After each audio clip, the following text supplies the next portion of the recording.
Now, the British government has called it one of the biggest counter-terrorism operations in years. 8 men, including 7 Iranians, arrested this week after being hours away from carrying out a major terrorist attack. There are reports the target may have been a synagogue or other Jewish target, and the British security services say they've responded to 20 Iranian-backed plots since 2022. But the UK is yet to put Iran's Revolutionary Guards, the IRGC, on its list of prescribed terrorist organisations. Well, we can go to London now. We're joined by Iranian human rights activist Wahid-Beheshti. Thanks for being with us, Wahid. Good to see you again. These arrests will come as no surprise to you, I would imagine. This is something you've been warning about for many years now. Thank you, Laura, for having me here today. Today, I'm not in London. I'm in the European Parliament. Apologies. It's okay. First, I salute the Israeli military for this successful operation today they had and destroy Houthis airport. They send a strong message. This is what we need. And then I really thank our counter-terrorism unit and intelligence service for uncovering this plot, neutralizing the threat and arresting those involved. And in the same time, I would like to express my deep disappointment with UK government's naive, passive and incompetent approach toward this child killer and brutal regime. After 46 years, Laura, they haven't learned the lesson.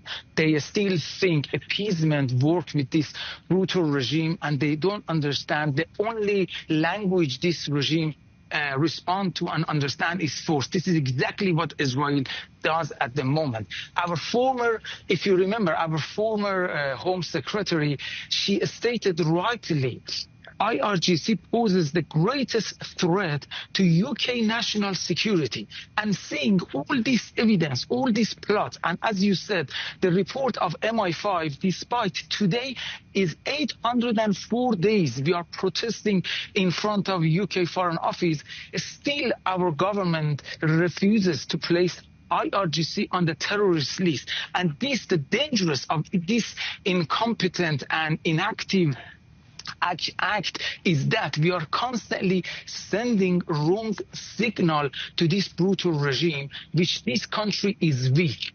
And this is only further emboldens the regime to escalate the terrorist activities inside our soil.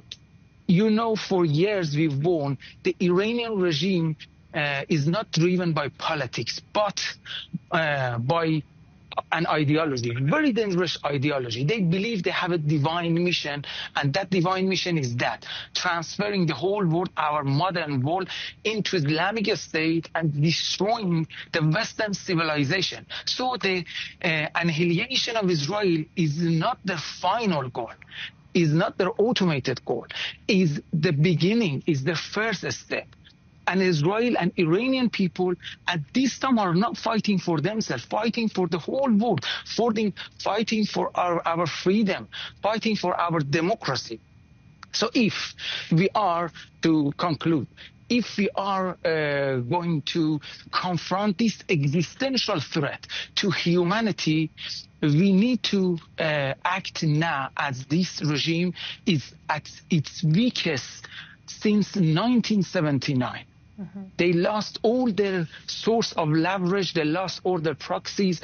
They lost their legitimacy inside of Iran. There's a massive division inside their forces, in IRGC, in Basij. So we have to use this opportunity and target the head of this regime, the head of this octopus of terrorism and madness. And the formula is that this is a joint task. This is a joint effort by Iranian people and international community. The 50% of the work is on Iranian people, will accomplished by Iranian people, and the 50% is on international community, which only Israel doing that now. In the end, let me just this.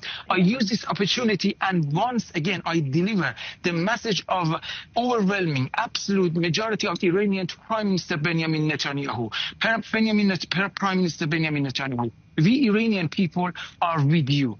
Please do not hesitate. Take action. Target the IRGC sites, the nuclear sites, and the leadership. We will rise and finish the job on the ground for you. a lot of people in Israel are having to wait to get the green light from President Trump. So at the end of the day, it all comes down to him, isn't it? Wahid, we run out of time.